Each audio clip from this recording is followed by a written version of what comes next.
Welcome to Gold Globe. Today we're going to talk about those football players who got sacked from their clubs for reasons so surreal they seem straight out of a movie.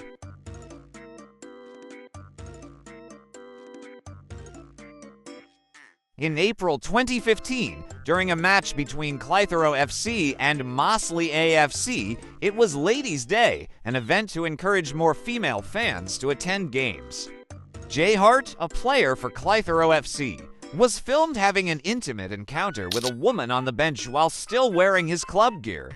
He was sacked by Ian Barker, the club's president, who stated, "I can't allow someone wearing Clitheroe FC's tracksuit to bring us down. We expect a certain level of behavior and discipline, and it wasn't met." Hart later said, "I'm very sorry. I had a couple of drinks. I was away from everyone and thought I was hidden." At the time, Hart had a girlfriend with whom he had 2 children. After the incident, he was kicked out by his partner and moved in with his mother, though he quickly became solitary.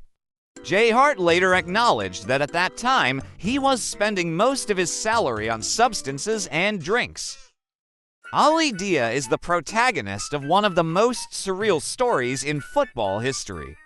In 1996, Southampton was struggling with a slew of injuries and in danger of relegation.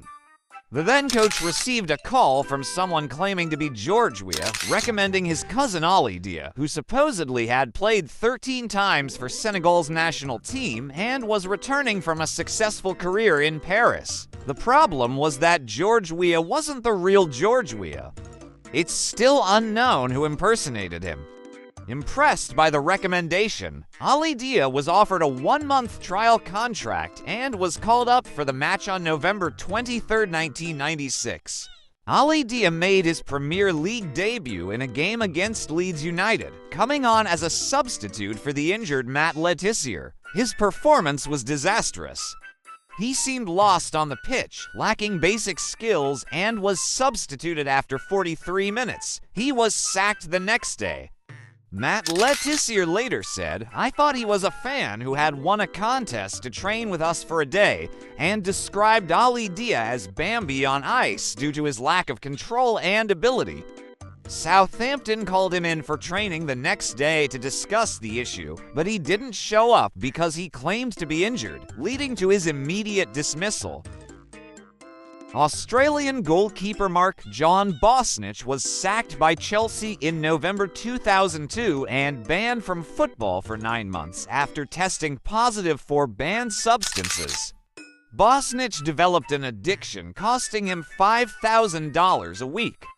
On one occasion, he nearly shot his father with an air rifle, thinking he was an intruder in his home. Bosnich spent the next 6 years in exile before training for his comeback in 2007 and eventually returning to professional football in his native Australia the following year, retiring in 2009. Nicholas Bennter, known for his great self-confidence, was sacked from Wolfsburg in 2016 after a series of odd incidents. Nicholas had already been fined several times for disciplinary issues like being late for training, but, well, he had a decent excuse. He was sleeping.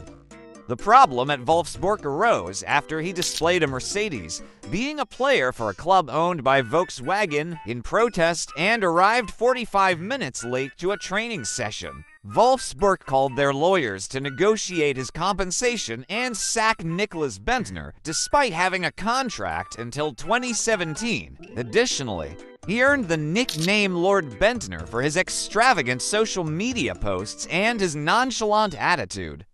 In his autobiography, Both Sides, he referenced his preference for escorts and his evident gambling addiction. In 2019, he had to wear an electronic ankle bracelet for 50 days after breaking a taxi driver's jaw in a street altercation. Daniel Osvaldo, known for his talent and rock star lifestyle, was sacked from Boca Juniors in 2016 after being caught smoking in the dressing room that night during a Copa Libertadores match. Osvaldo had returned from injury and, after playing only 5 minutes, quickly left for the dressing room without greeting anyone. Guillermo Barros Schelotto found him smoking in the away team's dressing room. In July 2002, Dennis Wise broke Callum Davidson's jaw after a card game. It later emerged that Wise did not punch Davidson in a face-to-face fight, but attacked him while Davidson was lying in bed in his hotel room. Davidson suffered a double fracture to his right cheekbone as a result of Wise's punch. Subsequently, Leicester City's board notified Dennis Wise of his contract termination. It's also worth remembering when at Leicester's Christmas party, Wise and Robbie Savage got into a heated argument after Dennis gave the Welsh international a sex toy as a gift. Nile Ranger has had a career full of disciplinary and legal issues. He started in Crystal Palace's football academy. He was then recruited by Southampton, but his career almost ended before it began when he was sentenced to 11 weeks in a young offenders institute for his involvement in an armed robbery.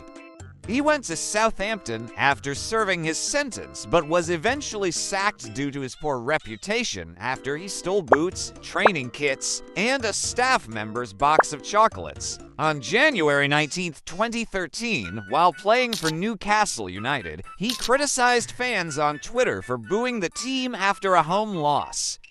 He left Newcastle by mutual consent on March 1, 2013. In August 2013, Nile joined Swindon Town on a one-year contract despite having an ongoing R-word case. His tenure at the club was riddled with disciplinary issues and problems with his private life. Finally, on May 2, 2014, Nile Ranger and Swindon Town mutually agreed to terminate his contract with immediate effect. On August 3, 2016, Southend United announced they had signed Ranger for a year. However, he was found guilty and jailed for 10 weeks for online bank fraud. Nile Ranger's contract with the club was terminated on January 4, 2018, due to recurrent disciplinary issues.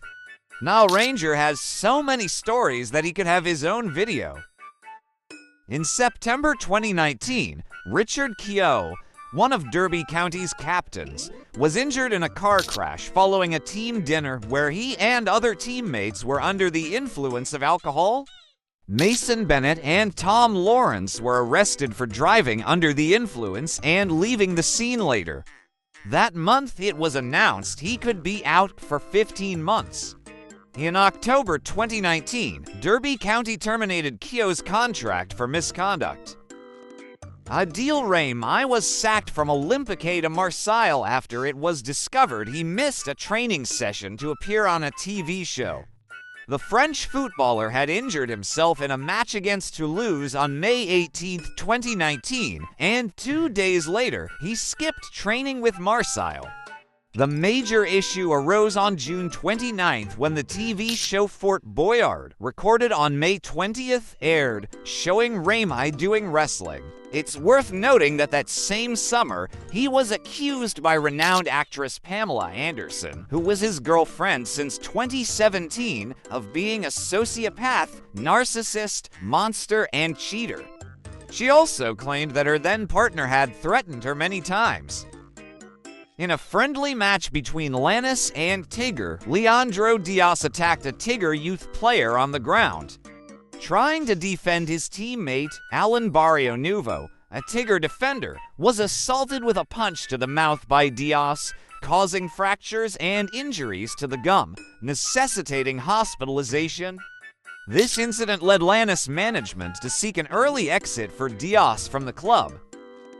And thus concludes our journey through some of the most bizarre moments in football history. Thanks for joining us at Gold Globe. Don't forget to subscribe for more incredible stories. Give us a like if you enjoyed it, and share this video with someone who loves football as much as we do. Until next time, and remember, in football, life, and everything else, there's always more beneath the surface.